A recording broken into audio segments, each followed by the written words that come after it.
tere tulemast Musta kassitaro lugemisse Skorpionid. Siit tuleb lugemine teile nädalaks 27. aprill kuni 3. mai.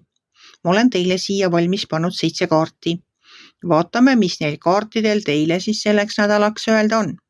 Aga enne kui ma kaartide juurde lähen, ma tahan teile meelde tuletada, et uue kaardipaki selliseid kassitaro kaarte ma loosin välja kõigi kanali tellijate vahel siis, kui meid saab siia kokku 250. Siis ma teen selle kohta eraldi video, kus all te saate enda osalemissoovist teada anda. Aga nüüd läheme kaartide juurde. Teie nädala esimesed kaardid on 2 baasi. Teil on mõõkade baas ja sauade baas. Baasid tulevad uudistega. Kui mõõkade baas tuleb uue lennuka ideega, temal on nagu idee, siis sauade baas tahab peale hakata ja temal on teostus. Et mingisugune uus projekt teie elus on peale hakkamas. Et 2 baasi niimoodi kõrvuti välja tulevad, see tähendab ikkagi väga sellist tugevat ideed ja head algust. Et on olemas see idee ja on olemas ka see, kes selle täide viib. Et ilmselt on teil jõud siis seda ideed ka täide viia.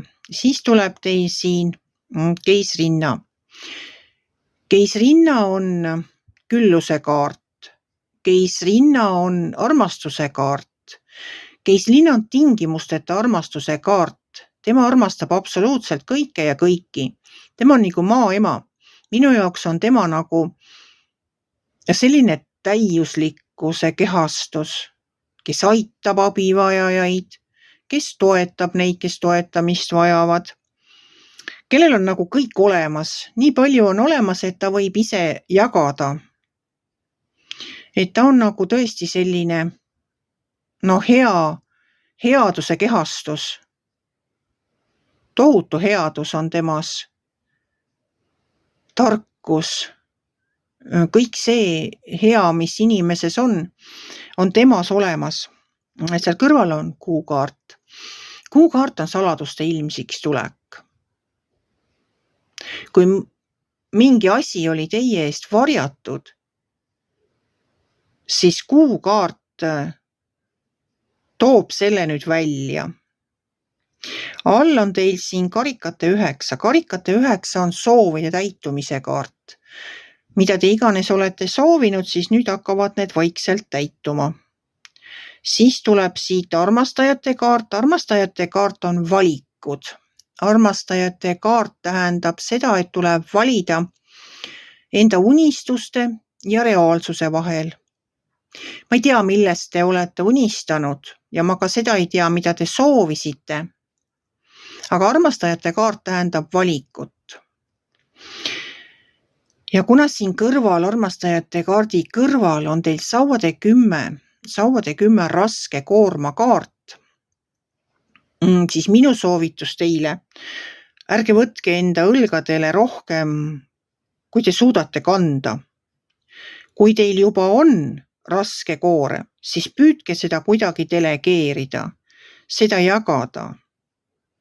Et ei pea üksinda seda kandma. Mul on alati hirm, kui ma seda kaarti näen, et inimesed teevad endale töö tegemisega liiga, selle teiste aitamisega ja tööga ja seda, et kuule, ma lähen aitan, teen selle ikka ise ära.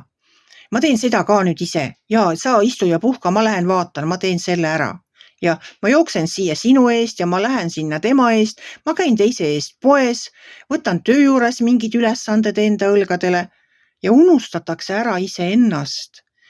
Ja siis imestatakse pärast, kuidas see tervis niimoodi lonkab, kuidas see tervis lonkama on hakanud, miks mul siit valutab, sealt valutab, energiat enam ei ole. Et siit hoiatus. Ärge võtke endale liiga suuri kohustusi. Te ei jõua esiteks kõiki maailma töösid ära teha. Te ei jõua kõiki maailma inimesi aidata. Et vaadake ratsionaalse pilguga enda kohustused üle. See on minu soovitus teile selleks nädalaks, armsad skorpionid. Vaadake üle oma kohustused Võib-olla õnnestub teil midagi kusagile kellelegi delegeerida, et jagada neid kohustusi, et ei peaks üksinda rabama nii, et pärast olete enda ära unustanud ja tervis hakkab logisema. Et see on selline raske koorma kandmise kaart, kus inimene on võtnud endale suure koorma.